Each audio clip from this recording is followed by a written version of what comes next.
Just going to quickly do this video because I've just seen the recent price momentum to the upside, which is what we wanted in the first place.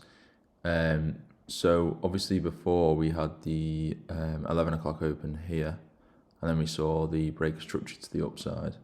I'll just go back in time so it looks a bit clearer. So at this point in time, this is where I was looking to form the potential move. So we were bullish, and then this was going to be the entry because we were in the premium discount that's applicable for a buy. So I placed this on the entry there, just slightly above for people's spreads. And then the stop loss was 2 pips below here, which was around this point here. And then I was targeting 1 to 2. And then obviously we all know what happened. It ended up being a minus 1% loss. But there is one thing here I wanted to just go through because I've gone through all the trades for this month, and it makes sense, and it just gives us an extra confirmation. As we know, higher time frame analysis always takes precedence. So if we can find something on the 5-minute time frame that goes side by side with our 2-minute bias, then it gives us that extra confluence that we've mitigated price here and we truly are on our way back to the upside. So on the 5-minute, what I sort of thought of was, when we see the 2-minute bullish break of structure to the upside, we want to see a 5-minute bullish change of character at the same time. So for those that don't know, what I do really for a break of structure on any time frame is pretty much I want to see 2 candles in the opposite direction as a retracement before then heading back to the downside, right? So this would be a 5-minute bearish boss. Okay, so then here we had this sort of pullback of 2 pips, but we never broke this previous low, which is this wick here. And then we saw the move to the upside. So at this point, when we were looking for entry, we broke again on the 2-minute time frame to the upside, but it was no change of character because this internal pullback here doesn't count, as it didn't create a new low.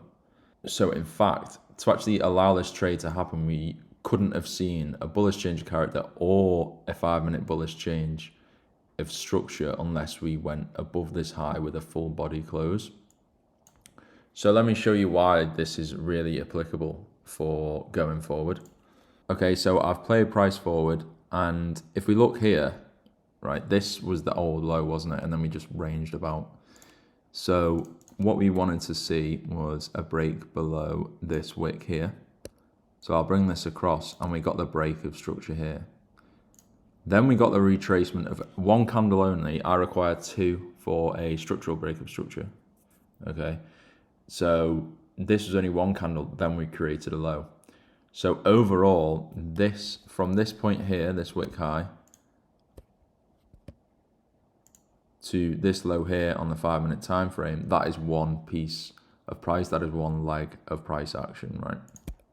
So our fib tool, or the premium discount tool as I usually call it more, is measured from the top of the last leg of price to the current bottom before we see a reaction, which is here. Okay, so now we can see prices rallied up here, and we have got that change of character because this internal high is part of this bigger swing move here, as I've highlighted before. And because it was only a 1 pip pullback, that keeps it as an internal high. It wouldn't be a swing high because we didn't have a second candle printed of retracement. So this we can denote as the change of character. Okay, so once we see this change of character, I'm going to jump back to the 2-minute time frame and see how the structure is looking, because this is telling me that price is getting ready to move to the upside, right? So I'll get rid of that shock on this time frame.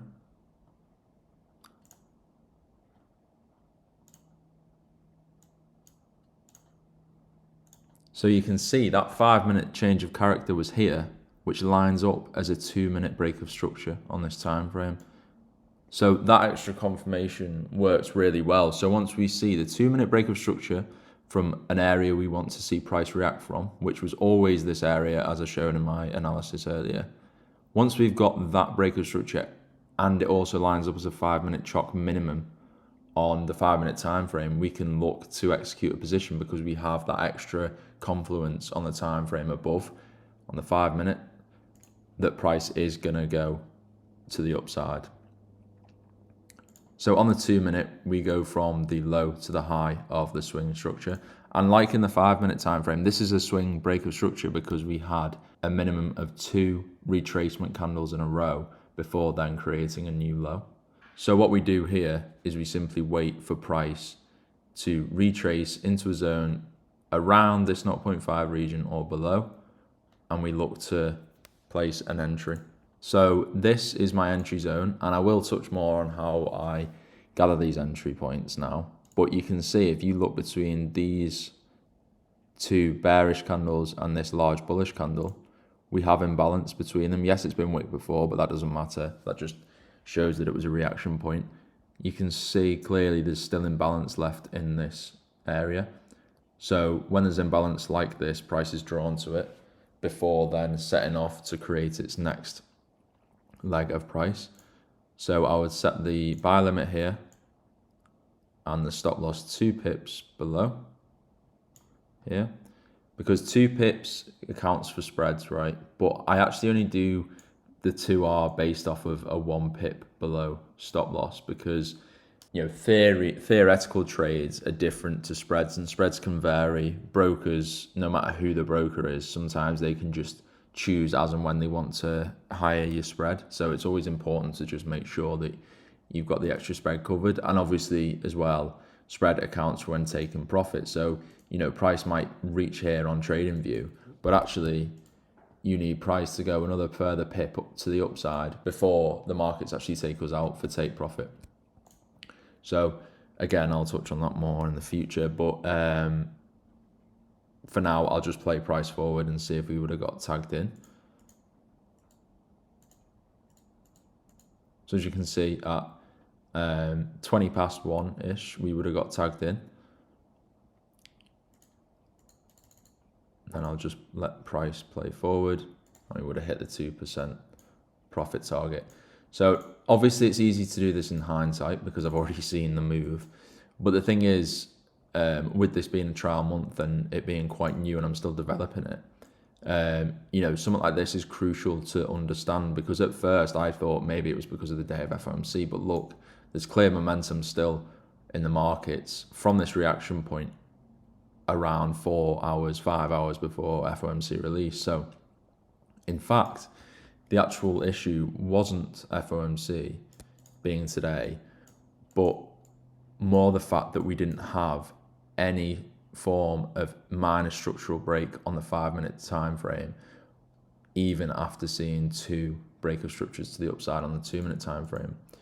So I've gone back in time over the trades of March, and it's possible and it looks better to take trades, all of these trades, when we've got the 5-minute chalk as well as the 2-minute break of structure. So they all work. I have noticed there was a couple that I could have taken if I reduced the 30-minute news rule to around 15 minutes. So that's something I'm going to look into as well.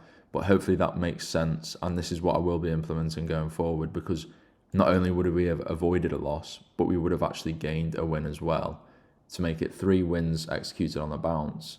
And for the whole month, it would have been about, I think, 6 in a row. So, you know, it's an important change to understand. And I thought I'd just give you a little insight as to the reason why this is what I'm going to be doing going forward.